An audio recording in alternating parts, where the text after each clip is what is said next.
Hi everyone, the students of class 10th. Today we are here to study the remaining part of the chapter Nelson Mandela. It is our 24th lecture, and in this lecture we will study how Nelson Mandela understood the meaning of freedom. So चलिए हम लोग पढ़ते हैं आगे.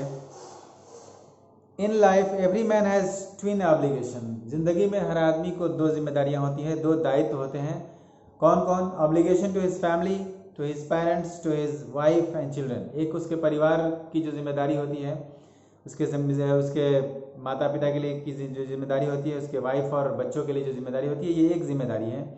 And he has an obligation to his people. और एक उसके अपने देशवासियों के लिए भी जिम्मेदारी होती है, अपने लोगों की भी जिम्मेदारी होती है. वो क्या है? हिज कम्युनिटी, उसके अपने जो उसके कम्युनिटी है उसकी जो उसके लिए होती है. हिज कंट्री, अपने देश के लिए भी होती है.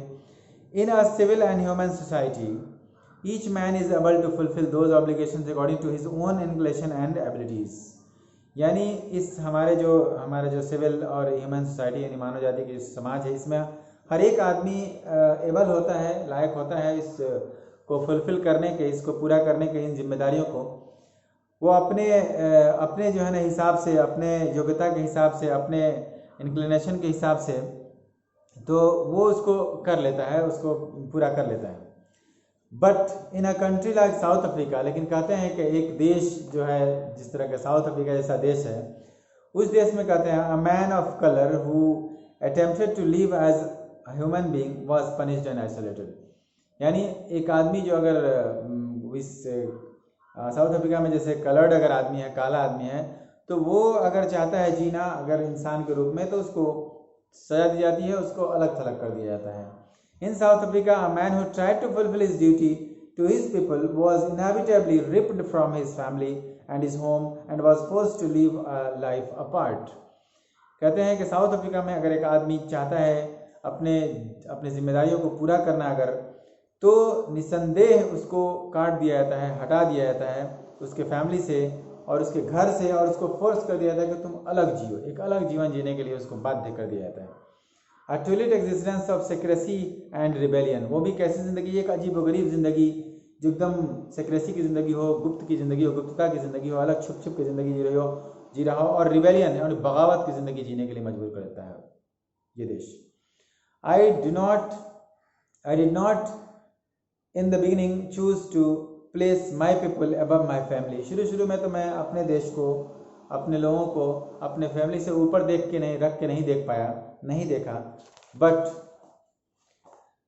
But attempting to serve my people I found that I was prevented from fulfilling my obligation as a son, a brother, a father and a husband. लेकिन जब मैं अपने कोशिश में कि अपने देश के लोगों की सेवा करूं, तो मैंने पाया कि मुझे वंचित कर दिया गया, मुझे हटा दिया गया पूरा करने से जिम्मेदारी को. अब हमारे परिवार के, हमारे बच्चों के, हमारे भाई के, हमारे पिता के, मतलब एक हस्बैंड के रूप में, एक पिता के रूप में, चाहे एक भाई के रूप में, चाहे एक बेटा के रूप में, हमको जो जिम्मेदारी होती है उसको पूरा करने से मुझे वंचित कर दिया गया, हटा दिया गया.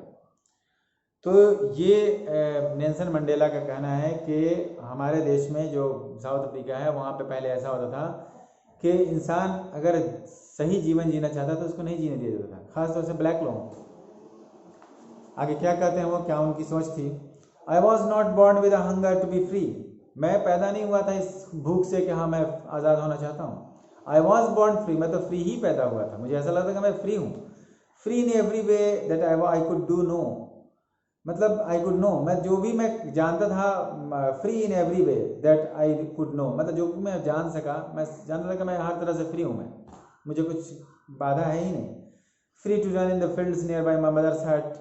यानी मैं फ्री था दौड़ने के लिए अपने माँ के जो झोपड़ी थी उसके पास जो फील्ड था उसमें. Free to swim in the clear stream. Free था तैरने के लिए साफ सुथरे पानी में. That ran through my village, जो मेरे गाँव से होकर के बहती थी. Free to roast mealies under the stars and ride the broad backs of slow moving bulls. मैं फ्री था पकाने के लिए खाना तारों के रोशनी के नीचे, और फिर बैलों पे सवारी करना, बुल्स पे सवारी करना, सांड पे जो धीरे धीरे चलते थे उन पे। तो ये सब के लिए मैं फ्री था। As long as I obeyed my father and abided by the customs of my tribe, I was not troubled by the laws of man or God. जब तक मैं मानता रहा कहना अपने पिताजी का और पालन करता रहा जो रीति रिवाज थे मेरी जाति के, मेरे ट्राइब के, उसको, तो मुझे कोई प्रॉब्लम नहीं हुआ, कोई बाधा नहीं आई मेरे तरफ, कोई ट्रबल नहीं हुआ किसी आदमी के द्वारा, और ना ही कानून के द्वारा, या ना ही गॉड के कानून के द्वारा, ना आदमी के कानून के द्वारा, कोई बाधा नहीं आई मुझे। लेकिन बाधा कब आती है मुझे?